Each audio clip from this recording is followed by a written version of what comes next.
Et bienvenue dans l'émission politique de France Info avec Jean-Michel Apathy, bonjour. Bonjour Fabienne. Oui, c'est vrai, j'ai une oreillette qui dépasse, écoutez, c'est Oui, pas et vous grave. avez quelque chose dans les cheveux. Ah mince, mes lunettes. Gilles Braunstein est là aussi avec Guy Birenbaum. Et notre invité ce matin est ancien ministre, candidat à la primaire à gauche. Bonjour Arnaud Montebourg. Bonjour. Circulation alternée à Paris, votre voiture porte bien une plaque impair, la voiture qui vous a amené ici, Arnaud Montebourg. J'ai pris un taxi, je crois que je suis père. Vous croyez que vous Donc êtes je père? suis en D'accord. alternance, un jour sur deux, mais c'est une bonne politique, elle est nécessaire. Je crois que la maire de Paris a saisi l'enjeu de la concentration des problèmes dans les métropoles et la circulation automobile. Nous devons chercher des solutions. Il y a des solutions qui ont été trouvées dans d'autres métropoles. À Grenoble, on est presque arrivé à des niveaux de transport en commun quasi très dominants. Oui. Donc il va falloir investir encore plus dans les transports en commun dans toutes ces Et la villes. question qui se pose aujourd'hui, c'est est-ce qu'il faut étendre la circulation alternée à d'autres villes, d'autres agglomérations, d'autres métropoles? Là où la santé des habitants est en jeu, je crois qu'il faut le faire. Et elle est visiblement dans beaucoup de lieux. Quel jugement vous portez sur le remaniement gouvernemental qui a eu lieu hier, Arnaud Montebourg? Écoutez, c'est un gouvernement qui va maintenir ou expédier les affaires politiques en attendant les choix des Français dans la primaire de la gauche, puis ensuite l'élection présidentielle. J'ai pour ma part beaucoup d'amitié pour Bernard Cazeneuve, qui est un ami personnel depuis longtemps. Et je crois que le nouveau Premier ministre a une tâche difficile. En quelques mois, il sera difficile de prendre des nouvelles initiatives. Donc ça veut dire quoi? On expédie les affaires courantes pendant Oui, 5 c'est ce que mois, vous c'est disiez ça tout à l'heure. Ça veut dire qu'il n'y a pas de décision fondamentale qui sera prise dans cette période. Voilà ce que Avant ça veut dire. l'élection présidentielle, Manuel Valls s'est déclaré candidat à l'élection présidentielle avant-hier.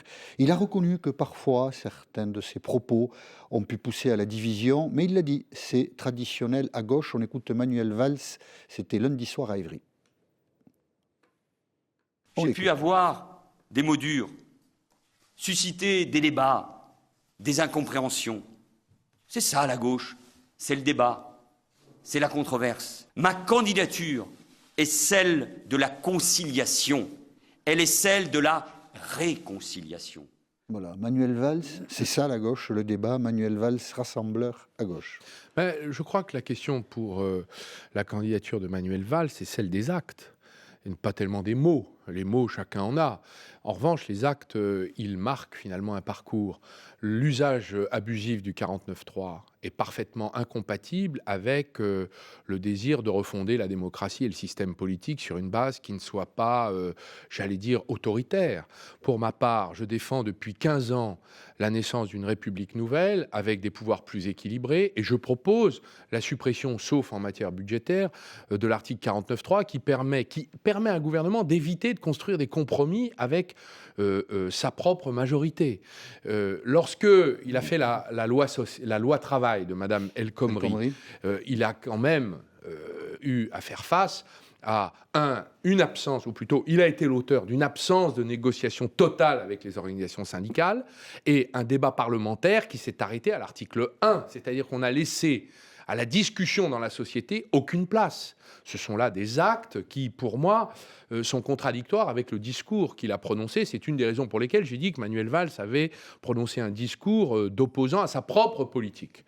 Donc, les mots sont une chose, les actes sont beaucoup plus sérieux. Lorsqu'il s'est agi de porter le projet de déchéance de la nationalité s'agissant des binationaux, il y a eu beaucoup de blessures qui ont été ouvertes dans le pays. Et d'ailleurs, le président de la République a dû y renoncer. Ce sont là des actes. Et pour ma part... C'est un diviseur, Manuel Valls, plutôt que quelqu'un qui rassemble. Non, je dirais qu'il a des positions très tranchées. Je me souviens que dans la primaire d'il y a 5 ans, il défendait la suppression de l'impôt sur la fortune, la fin des 35 heures à l'époque et la TVA sociale. C'est exactement aujourd'hui le programme de François Fillon. Donc on voit bien que le positionnement de Manuel Valls a toujours été extrêmement tranché. On ne peut pas le lui reprocher en soi. On ne le peut pas. Cela fait partie du débat. Mais vous avez l'impression qu'il dissimule aujourd'hui? Non, je ne dis pas ça. Je dis qu'on ne connaît pas le Manuel Valls. Est-ce que c'est le Manuel Valls qui gouverne ou le Manuel Valls qui candidate qui est devant nous? C'est ça la question qui sera posée. C'est une candidature légitime? Parfaitement. Toutes les candidatures, d'ailleurs, excusez-moi, sont légitimes. Les primaires sont un processus de débat, de confrontation sans désunion. C'est un processus de rassemblement après confrontation de projet contre projet. Je ne conteste nullement la candidature de l'ancien Premier ministre. Je dois vous dire qu'il est pour moi, finalement, le fondé de pouvoir de ces années au pouvoir où nous avons eu un, des désaccords, deux, des ruptures. La question de la politique européenne de la France, la politique d'austérité est en contradiction, je crois, flagrante avec les intérêts du pays. Le fait que les classes moyennes et classes populaires aient payé la facture de cette politique d'austérité alors qu'elles n'avaient aucune responsabilité dans la crise, qu'on ait appauvri des gens qui ont été obligés de participer à la politique de rétablissement des comptes publics pour des résultats qui sont infinitésimaux. Il est le fondé de pouvoir, avez-vous dit, le fondé de pouvoir de François Hollande, c'est ce qu'on entend. Pour battre François Hollande, puisque vous vous attendiez à être confronté à lui, vous avez suggéré il y a 15 jours, c'était sur RTL, que les électeurs de droite participent à la primaire du Parti socialiste. On vous écoute. Eh bien, j'invite les Français à venir massivement à la primaire de la gauche le 22 janvier, le 29 janvier. Y compris les électeurs de droite qui voudraient, Mais il y en a. comme certains à gauche voulaient se débarrasser de Nicolas Sarkozy, d'autres vont peut-être vouloir se débarrasser. Il y en a, j'en rencontre. Je les Et alors invite à venir à la primaire et je leur propose de battre le président de la République avec ma candidature. Est-ce que vous invitez de la même manière les électeurs de droite à venir battre Manuel Valls en votant pour vous? D'abord, je n'ai pas invité les électeurs de droite, c'est une de mes interprétations, car j'ai déjà expliqué peut-être 2 ou 3 fois, et y compris dans cette émission, car l'interprétation qui avait été donnée ne figure pas dans votre compte rendu. Des électeurs de droite, il y en a, répondez-vous. Et non, mais ce que je veux dire, c'est que tous les électeurs de gauche qui participent à la primaire de la gauche, ou tous les électeurs qui ne se définissent, et d'ailleurs nul n'est dans leur conscience pour contrôler ce qu'ils pensent, tous les électeurs signent une charte des valeurs de la gauche. Donc par définition, tous ceux qui participent à la primaire de la gauche sont des électeurs de gauche. Ça, c'est la base, et d'ailleurs je l'ai rappelé de nombreuses fois, et j'ai envie de vous dire, j'invite les Français qui se reconnaissent dans les valeurs de la gauche à venir participer massivement à ce débat constructif. Voilà ce que je peux dire. Et pour moi, Quelle que soit leur appartenance. En tout cas, c'est leur choix, et ce sera le leur et leur conscience qui les décidera. Et cette discussion reprend là où on la laisse en ce moment. Dans 90 secondes, il est 8h40. Voici David Debat. Paris tous, la province respire mal. Le pic de pollution se poursuit dans la capitale et sa banlieue. Après les numéros pairs hier, les numéros impairs ont donc le droit de circuler aujourd'hui. Nouvelle journée de circulation alternée, vous l'avez compris, une première dans l'histoire. Hier, plus de 1750 personnes ont été verbalisées pour ne pas avoir respecté les consignes. Les transports en commun restent gratuits. La pollution qui touche également Grenoble, Strasbourg ou encore Besançon. La SNCF espère un retour progressif à la normale. Ce sera normalement entre 11h et midi. Circulation toujours interrompue en attendant sur la ligne B du RER entre Aulnay-sous-Bois et l'aéroport de Roissy. En cause, un accident de caténaire. La ligne transporte chaque jour 900 000 personnes. Des solutions de remplacement sont proposées. 2 TGV notamment assurent la navette entre Gare du Nord et Roissy. Une avancée inexorable. L'armée syrienne vient de prendre le contrôle de la totalité de la vieille ville d'Alep. Une progression violente et meurtrière. Plus de 300 civils sont décédés en 3 semaines. 50 000 autres ont été obligés de fuir les combats. La taxe sur les revenus publicitaires des sites proposant des vidéos gratuites ou payantes sur Internet, adoptée par les députés, couramment appelée taxe YouTube. Elle avait pourtant été écartée, c'était en séance il y a un mois lors des discussions sur le projet de budget 2017. L'argent récolté servira à financer le Centre national du cinéma. 7 ans de prison en première instance, un cafetier de Lavore dans le Tarn devant la cour d'assises d'appel de Toulouse. Il y a 7 ans, il avait tué un cambrioleur qui s'était introduit dans son établissement. Selon les jurés, il n'était pas en état de légitime défense.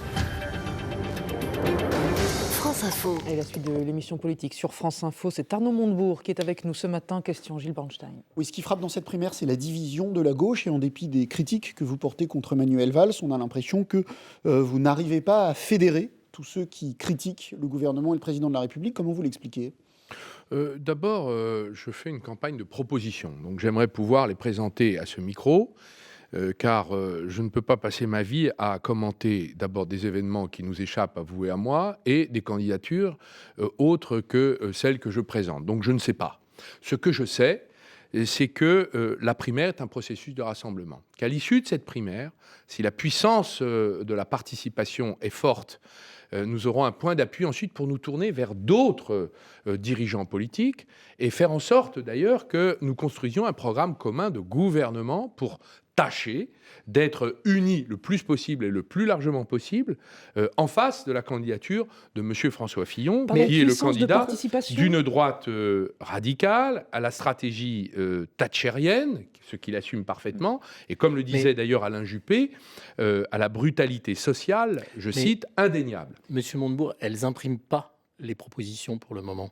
Alors vous allez me dire, c'est parce que j'ai pas le temps de les expliquer, mais on les entend pas. Eh bien alors, je voudrais vous dire... Elles n'impriment pas parce qu'on ne sait pas qui est candidat encore pour le Parti socialiste. Tout simplement parce que les débats n'ont pas eu lieu. Et ce que disait Gilles est juste. Tous les débats n'ont pas eu lieu et qu'ils vont commencer dès le mois de janvier et les Français vont s'y intéresser. La primaire de la droite n'a pas été plus longue. Si, plus longue. Si. Elle n'a pas été plus longue. Il y a eu 3 débats. Nous aurons 3 débats. Et les décisions... Il vous reste à peine 40 jours avec les fêtes de Noël au milieu. Très, il va très falloir aller court. vite. Je pense que Les dates de nous débat avons ne les sont pas moyens fixées. d'intéresser les Français à ce débat et de les convaincre. et Je je- défends. Si vous me le permettez, vous êtes 3, je suis seul. Laissez-moi une chance. 4, pardon, puisque madame Oui, elle est là. présente. Elle est tout à fait là. Pourquoi seriez-vous d'ailleurs excepté Mais pourquoi Pas Voilà. du tout. En Bonne effet. remarque. Donc, premièrement, je défends l'entrée des citoyens dans le système politique. C'est le projet de République nouvelle. Je défends un grand programme du Made in France qui, en effet, change les règles du système économique. Je défends un programme de redécollage économique. Nous avons 1000 projets d'infrastructures et tous les pays aujourd'hui, quasi-totalité des pays du G8 ou du G20, défendent et proposent aujourd'hui, mettent sur la table des programmes de dépenses sur les infrastructures et d'investissement. C'est cette stratégie-là, vis-à-vis de l'Union européenne, que je veux suivre. Et donc, cela suppose que nous mettions fin à l'austérité. Ce débat-là, nous l'avons eu pendant le quinquennat. C'est un débat fondamental. C'est ce débat qui vous oppose à Manuel Valls. Qui m'opposait à François Hollande comme à Manuel Valls. C'est ce débat-là. C'est ce débat sur lequel j'ai quitté le gouvernement en 2014. C'est ce débat sur lequel, d'ailleurs, les Français ont exprimé des points de désaccord très profonds avec la politique qui était menée ces dernières années. Arnaud Montebourg, on vous entend et votre souci est légitime de vouloir présenter votre programme, mais notre étonnement l'est aussi. C'est-à-dire que sur ce programme-là, vous ne ralliez pas, par exemple, Martine Aubry, qui ne dit pas qui elle va soutenir, Christiane Taubira, elle est aux abonnés absents. On évoque la candidature de Vincent Peillon, qui serait un peu sollicité par les partisans de François Hollande, qui ne sont pas satisfaits de la candidature de Manuel Valls. C'est une primaire très désordonnée. Il y aurait un autre mot beaucoup plus simple, d'ailleurs, pour exprimer le sentiment que l'on éprouve en regardant la primaire du Parti socialiste. Monsieur Apathy, je vous propose une chose, Oui. c'est que nous attendions la clôture des candidatures. C'est d'ailleurs ce que chacun attend. Oui, c'est-à-dire le 15 décembre. Voilà. Et nous saurons qui sont les candidats. Et ensuite, chacun fera son Mais choix. vous ne réunissez pas spontanément Mais les pour gens. l'instant, c'est normal, puisque chacun fait des propositions et nous aurons la décision des uns et des autres le 15 décembre. Donc, je vous propose que nous nous revoyions le 15 décembre. Et vous êtes satisfait des conditions d'organisation de la primaire jusque-là ? Oui, nous avons progressé et l'organisation des primaires nous promet, c'est vrai, et nous voyons progresser le nombre de bureaux de vote le temps passant. Je pense que nous aurons une carte qui approche l'objectif fixé des plus de 8000 bureaux de vote. En tout cas, c'est un objectif que nous avons intérêt à remplir, car je crois sincèrement que la participation sera élevée, importante, et qu'elle sera d'ailleurs, j'allais dire, elle mobilisera beaucoup les Français. Vous pronostiquez une participation importante? Oui, je vais vous dire pourquoi. Parce que le débat sera intéressant. Il portera sur des projets d'avenir. Il n'y aura pas que les questions liées au passé et au bilan, même si, évidemment, le fil directeur, c'est bien sûr les points de désaccord sur l'action menée, sur un certain nombre de décisions qui ont été prises. Mais les projets qui seront sur la table, je crois, intéresseront sincèrement les Français. Les Républicains ont mis la barre assez haut, plus de 4 millions d'électeurs. Vous pensez que vous pouvez faire aussi bien? Je l'ignore. Ce que je sais, c'est que la dernière primaire a mobilisé 3 millions de personnes. Je pense qu'il n'est pas interdit d'imaginer que nous pourrons approcher ce niveau de participation. Le programme tel que vous l'avez hâtivement présenté, ce programme, votre programme Arnaud Montebourg, est très éloigné de celui que présente Jean-Luc Mélenchon? Oui, il y a des points, évidemment, qui sont des points de désaccord avec Jean-Luc Mélenchon. Lesquels? Par exemple, sur la question européenne, lui, il dit « je veux sortir des traités ». Je n'approuve pas cette idée. La question n'est pas de sortir des traités, mais de construire les traités suivants, c'est-à-dire le nouveau projet européen. Donc je ne suis pas sur une stratégie de rupture vis-à-vis de l'euro. Je suis pour une réforme au forceps, certes, de l'euro, Je crois que, et c'est la stratégie que je défends, de construction avec les pays qui n'en peuvent plus de l'austérité. C'est le cas de la France, c'est le cas d'Italie, de l'Espagne, un grand nombre, la Belgique et beaucoup d'autres. De construction d'un bloc réformateur face au bloc conservateur qui est dirigé par la droite allemande que nous connaissons et qui refuse toute évolution du système politique et économique de l'euro. Gilles Bernstein. J'ai votre programme devant les yeux. Je lis réserver durant 8 ans 80% de l'attribution des marchés publics à des PME dont l'activité est située en France. C'est la définition même du protectionnisme, d'une certaine manière. Vous l'assumez ? Oui, je pense que se protéger, c'est reprendre sa liberté. Ne pas se protéger, c'est la perdre. C'est être enchaîné et dépendant. Comme Donald Trump, comme Marine Le Pen ? Non, comme Barack Obama, comme la plupart des pays européens qui utilisent l'argent de la commande publique, l'argent de nos impôts, comme ressource de soutien à l'économie. D'ailleurs, je vais vous dire pourquoi. Et comment on exporte si tout le monde fait pareil ? Mais je crois que tout le monde fait pareil déjà. C'est ce que vous ne voyez pas. Les Allemands, 50% de leurs commandes publiques sont pour des PME allemandes. Donc c'est le retour de chacun chez soi. Non, ce n'est pas le retour de chacun chez soi. Ce n'est pas parce que vous vous protégez que vous ne travaillez pas avec les autres. Vous défendez et nous avons à reconstruire notre économie. Donc il ne faut pas le voir sur le terrain idéologique, là où vous le placez. Il faut le voir sur le terrain pratique. Je le vois sur le terrain pratique. Si chacun aura 80% sur le terrain pratique de ses commandes pour ses propres industries. Et mais chacun c'est exactement ce que font la quasi-totalité des pays. Allez passer un appel d'offres au Japon, vous verrez. Essayez de gagner un marché public aux États-Unis et essayez de gagner un marché public en Allemagne. Vous allez voir ce qui va vous arriver. Donc tout le monde l'a compris. On est les seuls naïfs. Nous sommes, j'allais dire, désarmés et naïfs. Et je vais vous dire pourquoi. Nous avons 132 000 structures d'achat public dans les hôpitaux, les EHPAD, les sous-préfectures, les établissements publics, l'ANRU, l'État. Les Allemands en ont 30 000. Je propose que nous donnions le monopole de la commande publique de l'État à un seul organisme qui s'appelle l'Union des groupements d'achat public, l'UGAP, qui pourra mener une politique de soutien à nos PME. C'est le minimum que nous puissions avoir pour reconstruire l'économie. Sinon, nous pouvons toujours attendre, et longtemps. Les PME ont besoin de soutien, ont besoin de sécurité, de stabilité. Et j'ai envie de vous dire, il n'y a même pas besoin de changer les lois européennes, car ce que réalisent les autres pays européens en défendant leur économie, ils le font avec les mêmes lois européennes ouvertes. Simplement, nous devons faire progresser le patriotisme économique. C'est une question de pratique, pas de loi.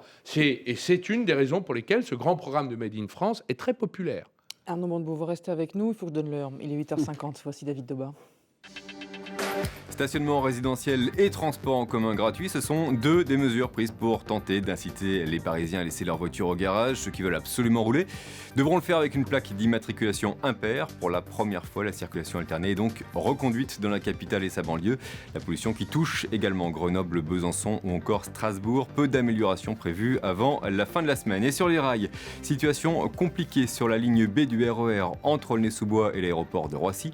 Le trafic ne reprendra pas avant au moins 11h. En cause, un accident de caténaire hier. Pour limiter les répercussions, la SNCF a sorti les grands moyens mobilisant pour la première fois 2 TGV. Ils sont chargés de faire gratuitement la navette entre Gare du Nord et Roissy. Séisme d'une magnitude de 6,4 en Indonésie. La pointe nord de l'île de Sumatra est particulièrement touchée. Il y aurait au moins 52 morts et les opérations de secours se poursuivent. Des habitants ont pu fuir leur maison, mais d'autres ont été surpris en plein sommeil. Ça a été dur d'abandonner mon bateau, mais c'était la seule solution, Quito de Pavan. Et ce matin, à bord du Marion Dufresne, c'est un navire ravitailleur français. Le skipper a été récupéré dans l'océan Indien. Son bateau a subi mardi un choc avec un objet flottant entraînant notamment une importante voie d'eau. Un succès 22-20 face à l'Allemagne et les Françaises sont d'ores et déjà qualifiées pour le deuxième tour de l'Euro 2016 de hand. Les Bleus qui affronteront les Pays-Bas. Ce sera jeudi en Suède. France Info. La dernière partie de l'émission politique de France Info avec Arnaud Montebourg. Question, Jean-Michel Apathy. Ah non, Guy Birandeau. Oui, c'est moi, j'arrive. Voilà. Hier matin, le candidat écologiste Yannick Jadot était l'invité de Jean-Jacques Bourdin sur RMC et il a mis en cause les activités de conseil et de communication de François Fillon. Je vous propose que nous l'écoutions. François Fillon a une boîte de communication qui s'appelle 2F Conseil. Pendant les 5 ans de son mandat parlementaire, il a quadruplé son salaire grâce à cette boîte de communication. Il est indispensable. Et je ne comprendrai pas que ça ne suit pas l'évidence qu'on sache quels étaient les clients de François Fillon. Vous n'avez pas envie de savoir pour quelle boîte a travaillé un candidat, s'il a travaillé pour des États étrangers ou pour des intérêts d'États étrangers avant qu'il prétende à la plus haute fonction de l'État ? Arnaud Montebourg, même question. Qu'est-ce que vous voulez dire ? Est-ce que vous posez la même question à François Fillon qu'Yannick Jadot ? Je dois vous dire que quand on est parlementaire, on ne peut pas avoir d'activité parallèle. Si, Ah, si, quand même. Excusez-moi. elles sont réglementées, mais on peut en très avoir. réglementées. Elles sont réglementées. Elles sont très réglementées. Mais Et elles sont soumises au contrôle d'une haute autorité indépendante, celle qui surveille la transparence de la vie politique. Donc je pense que c'est à cette haute autorité de procéder au contrôle, puisque nous sommes dans un régime d'état de droit, donc il est normal que les questions soient posées. Et j'allais dire que normalement, toute activité privée doit faire l'objet d'une autorisation par la haute autorité. En ce qui me concerne comme ancien ministre, je suis assujetti et à chaque fois que je passe un contrat avec quiconque, je pose la demande d'une autorisation par la haute autorité qui contrôle les conflits d'intérêts. Donc mais normalement, ce que dit Yannick Jadot est un peu différent, si vous me permettez. Ce que dit non, Yannick il Jadot, demande la transparence. La transparence. Mais voilà. la transparence, c'est le mot qui convient ici. Et il dit, si François Fillon a passé des contrats, par exemple, avec des États étrangers ou des satellites d'États étrangers, eh bien, Oui. il est justifié que les électeurs le sachent. Est-ce que vous partagez cette analyse Oui, ou pas ? ce serait justifié. Ce serait justifié. Ce serait, parce- c'est pas plus que ça. Mais quoi. si vous voulez, je Vous avez un trouve- peu de réticence, visiblement. À Ben, vous je associer voudrais, à ce que demande non, Yannick mais Jadot. c'est justifié au sens où cela peut poser un problème. Voilà. Mais on n'est pas obligé de soupçonner tout le temps tout le monde. Est-ce qu'il faut faire de la transparence ou pas, voilà. Ben, je crois que c'est à la haute autorité qui, elle, est chargée de la transparence, par laquelle, à mon avis, il faut passer pour respecter finalement les uns les autres, et en même temps que transparence soit faite. Moi, je trouve ça naturel. Je trouve ça naturel. Maintenant, je ne pense pas qu'il faille forcément soupçonner M. On Fillon. vous a connu plus Voilà. virulent sur ce genre de questions. Oui, je vais vous dire pourquoi. Parce que je pense que nous sommes arrivés à un moment où le soupçon généralisé détruit tout. Donc on peut considérer que si M. Fillon a une activité privée parallèle à son mandat parlementaire, il n'en avait d'ailleurs pas besoin, puisque le mandat parlementaire est rémunéré. Voilà. Et je trouve que cela est un peu problématique pour moi. Ce qui est problématique, vous dites le soupçon détruit tout. Vous voulez dire que ça fait le jeu d'autres candidats, par exemple ? Ben, je crois qu'à partir du moment où on organise le soupçon, alors qu'il y a des institutions qui sont là pour surveiller la bonne attitude ou la bonne ou la mauvaise attitude d'un certain nombre de dirigeants politiques, je trouve qu'il est préférable de s'en remettre à l'application de l'état de droit et à leur devoir de surveillance. Parce que sinon, nous ne débattons pas des questions d'orientation. Moi, je préférerais discuter de M. Fillon de son programme de santé qui va privatiser la sécurité sociale, la désétatiser. Son programme fiscal, qui est un programme qui va supprimer l'impôt sur la fortune, ce qui concerne 340 000 foyers fiscaux les plus riches de notre pays, 1% de la population, et augmenter la TVA de 2 points sur le pouvoir d'achat de la totalité de la population. Donc on voit bien finalement que le débat politique est fondamental sur les orientations proposées par les uns les autres. Alors maintenant, je pense qu'on peut parfaitement demander à la haute autorité ce qu'elle en pense. Cela fait partie des problèmes. Mais je ne veux pas en faire un argument politique. À tout prendre, puisque vous stigmatisez le programme libéral de François Fillon, thatchériste, dites-vous, thatchérien, je ne sais pas comment il faut dire, le programme à tout prendre de Marine Le Pen est préférable ? Le protectionnisme qu'elle propose ? C'est un programme qui mènerait le pays au chaos et qui ruinerait les gens. À part la sortie de l'euro, il n'est pas forcément éloigné de ceux qui mettent en doute aujourd'hui Excusez-moi, c'est un la programme construction qui européenne. c'est un programme nationaliste. Comme disait Romain Gary, le nationalisme, c'est la haine des autres. Donc c'est un programme qui vise à trier les Français selon, j'allais dire, leur souche ou pas leur souche, la greffe ou pas la greffe. C'est un programme extrêmement dangereux pour la cohésion de notre pays. Mais en matière économique, c'est un programme En matière qui prône- économique, je vais vous dire, j'ai fait le débat avec Madame Le Pen Ouais. sur le terrain économique, sur une station, comme on dit, périphérique. Ouais. Et je l'ai affrontée sur la question économique. Elle n'a rien à répondre lorsque nous disons que son programme conduirait à la chute de la richesse nationale de 12 points. C'est-à-dire, en fait, c'est la fin, c'est ce qu'on appelle les bank runs, la fermeture des banques, Mais, le monsieur contrôle Montebourg- des changes et l'effondrement économique du pays. Mais son protectionnisme à elle, en quoi est-il différent de votre protectionnisme à vous ? Mais parce que son protectionnisme est nationaliste, c'est-à-dire qu'il est franco-français.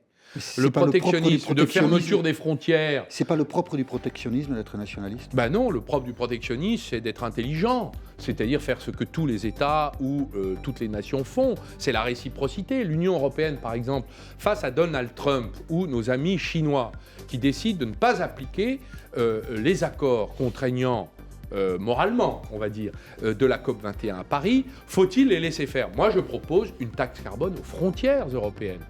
Donc ça, c'est une stratégie pour défendre l'intérêt de la planète, lutter contre la crise climatique, appliquer un accord international face aux 2 premiers pays pollueurs du monde qui prétendent vendre leurs produits chez nous sans respecter les lois internationales que nous avons élaborées ensemble. Voilà une position raisonnable de réciprocité et qui n'est pas nationaliste. Elle est, je crois, de bon sens. Merci Arnaud Montebourg d'avoir accepté l'invitation de France Info. Et merci à tous, on se retrouve demain.